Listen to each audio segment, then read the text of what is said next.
Hello everyone, myself Nithin Ferdinand. Today we are going to discuss the new topic periodic table and electronic configuration. Okay, let us start with the topic periodic table. Already നിങ്ങൾ previous ക്ലാസ്സുകളിൽ പഠിച്ചു കാണും എന്താണ് periodic table. Okay, we know that periodic table is an arrangement of elements based on their physical and chemical properties. Periodic table അഥവാ ആവർത്തന പട്ടിക എന്ന് പറയുന്നത് എലമെന്റ്സിന്റെ അറേഞ്ച്മെന്റ് അതിന്റെ ഫിസിക്കൽ കെമിക്കൽ പ്രോപ്പർട്ടീസിനെ ബേസ് ചെയ്തിട്ടുള്ള എലമെന്റ്സിന്റെ അറേഞ്ച്മെന്റാണ് നമ്മൾ പീരിയോഡിക് ടേബിൾ എന്ന് പറയും. Then why do we need to classify these elements? നമുക്ക് എലമെന്റ്സിനെ ഇങ്ങനെ ക്ലാസിഫൈ ചെയ്ത് കഴിഞ്ഞാൽ കിട്ടുന്ന അഡ്വാൻറ്റേജ് എന്താ? അതിനെപ്പറ്റി ഒരു ഐഡിയ കിട്ടാൻ വേണ്ടി ഞാനൊരു ഫിഗർ കാണിക്കുകയാണ്. ഇവിടെ ഒരു ലൈബ്രറിയിൽ ഒത്തിരി പുസ്തകങ്ങളൊക്കെ അറേഞ്ച് ചെയ്ത് വെച്ചിട്ടുണ്ട്. നമുക്ക് അത്യാവശ്യമായിട്ട് നമുക്കൊരു ബുക്ക് വേണം. നമ്മൾ എന്ത് ചെയ്യുക? നമ്മുടെ ലൈബ്രറി പോയി സെർച്ച് ചെയ്യും. നമുക്ക് ഈസി ആയിട്ട് ലൈബ്രറിയിൽ നിന്ന് നമ്മൾക്ക് ആവശ്യമുള്ള ബുക്ക് സെലക്ട് ചെയ്യാൻ പറ്റും. എങ്ങനെയാ പറ്റുന്നത്? കാരണം അവിടെ ആ ഒരു അറേഞ്ച്മെന്റ് കാരണം ലൈബ്രറിയിലെ ബുക്കൊക്കെ എല്ലാം അറേഞ്ച് വെച്ചിരിക്കുന്നത് ഒരു സ്പെസിഫിക് ഓർഡറല്ല. ആ ഓർഡർ വെച്ച് നമുക്ക് ഈസി ആയിട്ട് നമുക്ക് വേണ്ട ബുക്ക് നമുക്ക് ഈസി ആയിട്ട് കളക്ട് ചെയ്യാൻ പറ്റും. Then that happens in the same in the case of elements. എലമെന്റ്സിൽ അതുപോലെ തന്നെയാണ്. ടോട്ടൽ നമുക്ക് 118 എലമെന്റ്സ് ആണുള്ളത്. ഇപ്പൊ നമ്മൾ കണ്ടുപിടിച്ച് വെച്ചതിൽ 118 എലമെന്റ്സ് നമുക്കുണ്ട്. ആ 118 എലമെന്റ്സിനെയും ഇൻഡിവിജ്വൽ ആയിട്ട് സ്റ്റഡി ചെയ്യാന്ന് പറഞ്ഞാൽ ഇറ്റ്സ് വെരി ഡിഫിക്കൽട്ട്. ഓക്കെ, അപ്പൊ നമുക്ക് ആ ഒരു പ്രോബ്ലം നമുക്കൊന്ന് എന്താ പറയാ അതൊന്ന് സോൾവ് ചെയ്യാൻ വേണ്ടി നമുക്ക് ഈസി ആയിട്ടൊന്ന് അവരെ ഒന്ന് സ്റ്റഡി ചെയ്യാൻ വേണ്ടി എലമെന്റ്സിനെ അതിന്റെ പ്രോപ്പർട്ടീസിനെ ബേസ് ചെയ്ത് അറേഞ്ച് ചെയ്തിരിക്കുന്നു. അതിനാണ് നമ്മൾ എന്ന് പറയുക പീരിയോഡിക് ടേബിൾ എന്ന് പറയും. ഫൈൻ. ദെൻ നമുക്ക് ഇപ്പൊ നമ്മൾ യൂസ് ചെയ്യുന്നത് മോഡേൺ പീരിയോഡിക് ടേബിളാണ്. ഹെൻറി മോസ്ലിയുടെ മോഡേൺ പീരിയോഡിക് ടേബിളാണ് യൂസ് ചെയ്യുന്നത്. അപ്പോൾ അതിന് മുന്നേ എലമെന്റ്സിനെ ക്ലാസിഫൈ ചെയ്തിട്ടുണ്ട്. അതെന്തൊക്കെയാണെന്ന് ആ പീരിയോഡിക് ടേബിളിന്റെ ജെനസിസ് ആണ് നമ്മൾ ഡിസ്കസ് ചെയ്യാൻ പോകുന്നത്. Okay, first classification of elements is done by Antoine Lavoisier. He classified the elements as metals and non-metals. So first classification Antoine Lavoisierന്റെ ക്ലാസിഫിക്കേഷൻ ആണ് ഫസ്റ്റ്. ലവോസിയർ ചെയ്തത് എന്താ? എലമെന്റ്സിനെ മെറ്റൽസ് എന്നും നോൺ മെറ്റൽസ് എന്നും ക്ലാസിഫൈ ചെയ്തു.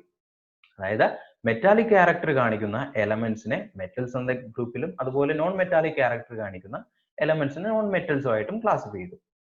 പക്ഷെ അവിടെ ഒരു വന്ന ഡ്രോബാക്ക് എന്ന് പറഞ്ഞു കഴിഞ്ഞാൽ ചില എലമെന്റ്സ് മെറ്റാലിക് ക്യാരക്ടറും നോൺ മെറ്റാലിക് ക്യാരക്ടറും കാണിച്ചു. അപ്പൊ നമുക്ക് ആ ഒരു ക്ലാസിഫിക്കേഷൻ റിജക്ട് ചെയ്യേണ്ടി വന്നു.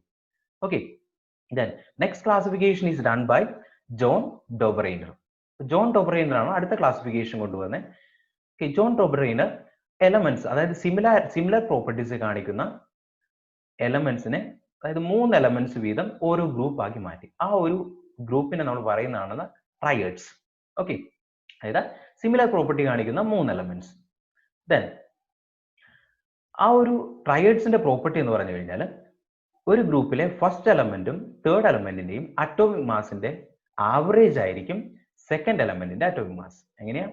ഫസ്റ്റ് എലമെന്റിന്റെയും തേർഡ് എലമെന്റിന്റെയും അറ്റോമിക് മാസിന്റെ ആവറേജ് ആണ് സെക്കൻഡ് എലമെന്റിന്റെ അറ്റോമിക് മാസ്. പക്ഷെ അവിടെയും എല്ലാ എലമെന്റ്സിലും എസ്പെഷ്യലി ഹൈഡ്രജൻ, ലിഥിയം, സോഡിയം ഈ 3 എലമെന്റ്സിന്റെ കേസിലൊക്കെ അത് കംപ്ലീറ്റ് ഫെയിൽ ആണ്. സോ അടുത്ത അറേഞ്ച്മെന്റ് അത് കൊണ്ടുവന്നത് ജോൺ അലക്സാണ്ടർ ന്യൂലാൻഡ്സ്. ന്യൂലാൻഡ്സിന്റെ അറേഞ്ച്മെന്റ് ലോ ഓഫ് ഒക്ടേവ്സ് എന്നാ പറയാ.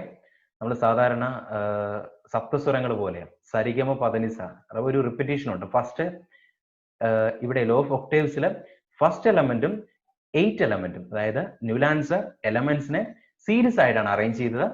അങ്ങനെ അറേഞ്ച് ചെയ്യുമ്പോൾ ഫസ്റ്റ് എലമെന്റും 8 എലമെന്റും തമ്മിൽ ഒരു റിസംബ്ലൻസ് ന്യൂലാൻഡ്സ് ഒബ്സർവ് ചെയ്തു.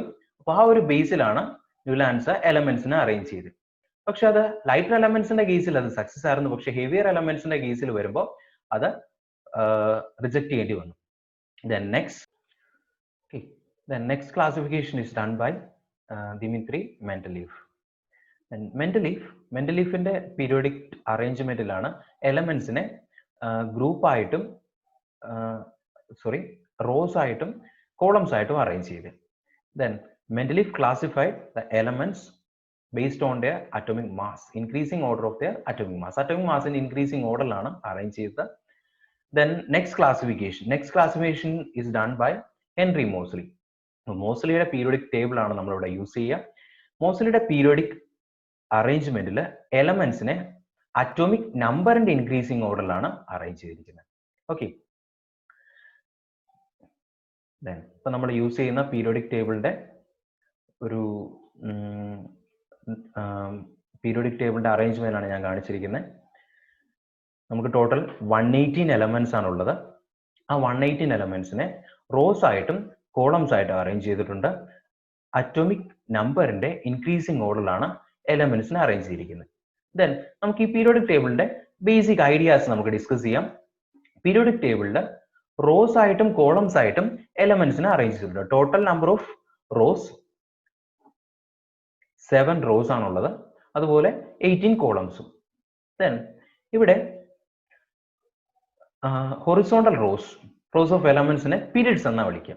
Okay, horizontal rows of elements നമ്മൾ പീരിയഡ്സ് എന്നാ പറയാം. പീരിയഡ് എന്ന് പറയുന്നത് റോസ് ഓഫ് എലമെന്റ്സ് ആണ്. എന്താ ഹൊറിസോണ്ടൽ റോസ് ഓഫ് എലമെന്റ്സ് ആണ് പീരിയഡ്. ടോട്ടൽ 7 പീരിയഡ് ഉണ്ട്. See, first period consist of only 2 elements, hydrogen helium. 2 elements മാത്രമുള്ള short period, very short period ആണ് ഫസ്റ്റ് പീരിയഡ് എന്ന് പറയും. So first period is known as very short period.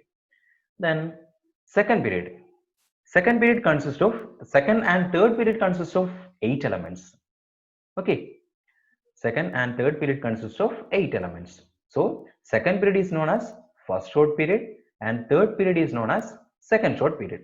Then fourth period consists of 18 elements and also fifth period consists of 18 elements. So fourth period is known as first long period and fifth period is known as second long period. Then finally sixth and seventh period consist of 32 elements each. Then so sixth period is known as first very long period and seventh period is known as second very long period. Then അത്രയും നമുക്ക് 7 periods വരെയുണ്ട്. Then vertical ആയിട്ടുള്ള എലമെന്റ്സിന്റെ arrangement, ആ vertical ആയിട്ടുള്ള അറേഞ്ച്മെന്റിനാണ് നമ്മൾ groups എന്ന് പറയുന്നത്. Vertical columns of elements R termed as groups. Total നമുക്ക് 18 ഗ്രൂപ്പ്സ് ആണുള്ളത്. അതിൽ ബേസിക് ആയിട്ടുള്ള ഗ്രൂപ്പിന്റെ നെയിംസ് ആണ് നമ്മളിവിടെ ഡിസ്കസ് ചെയ്യുന്നത്. Group 1, okay, first group metal, first group elements is known as alkali metals. നമുക്ക് ഫസ്റ്റ് ഗ്രൂപ്പ് മെറ്റൽസിൽ ഫസ്റ്റ് ഗ്രൂപ്പ് എലമെന്റ്സ് കൂടുതലും മെറ്റൽസ് ആണ് except hydrogen. Okay, then second group 2 elements, group 2 elements are known as alkaline earth metals except beryllium. ഇപ്പോൾ beryllium അലൂമിനിയത്തിനോട് ഒരു diagonal റിലേഷൻഷിപ്പ് exhibit ചെയ്യുന്നതുകൊണ്ട് beryllium ഒഴികെ നമ്മൾ ബാക്കി ആ കംപ്ലീറ്റ് ഗ്രൂപ്പ് 2 എലമെന്റ്സിനെ ആൽക്കലൈൻ എർത്ത് മെറ്റൽസ് എന്ന് പറയാം. ദെൻ ഗ്രൂപ്പ് 3 to 12 ഇതെല്ലാം ട്രാൻസിഷൻ എലമെന്റ്സ് ആണ്. നമ്മൾ 3 to 11 വരെ ട്രാൻസിഷൻ മെറ്റൽസ് എന്ന് പറയാം. ഗ്രൂപ്പ് 12 സ്യൂഡോ ട്രാൻസിഷൻ മെറ്റൽസ് ആണ്. Okay, then group 15 elements are known as nitrogens or nitrogen family. Then group 16 elements are termed as chalcogens, that is oxygen family. Then group 17 elements known as halogens. Then group 18 is known as noble gases. Then ഈ periodic ടേബിളിൽ തന്നെ first 2 groups ഇത് രണ്ടും S block elements എന്ന് നമ്മൾ പറയാം. Okay, അതുപോലെ group number 3 to 12 D block elements. Then group number 13 to 18 is known as p block elements. Then last 2 rows ആയിട്ട് എലമെന്റ്സിനെ അറേഞ്ച് ചെയ്തിട്ടുണ്ട്. ആ 2 എലമെന്റ്സിൽ എഫ് ബ്ലോക്ക് എലമെന്റ്സ് എന്ന് നമ്മൾ പറയാം, അല്ലെങ്കിൽ ഇന്നർ ട്രാൻസിഷൻ എലമെന്റ്സ്. ഓക്കെ, നമ്മളിപ്പോൾ ഇന്ന് പഠിച്ചത് നമുക്കൊന്നുകൂടി ഡിസ്കസ് ചെയ്യാം. നമ്മുടെ പീരിയോഡിക് ടേബിൾ എന്താന്ന് പറഞ്ഞു. പീരിയോഡിക് ടേബിൾ എന്ന് പറയുന്നത് എന്താ? It's arrangement of elements based on their properties. Then total at present 118 elements are known. Then first classification of elements is done by Lavoisier by metals and non-metals. Then next classification by Dobereiner, law of triads. Then followed by Alexander Newland's classification, law of octaves. Then Mendeleev's periodic law and Henry Moseley's modern periodic law. Okay, then periods as horizontal rows of elements and Groups are vertical columns of elements. Okay. Thank you. Bye.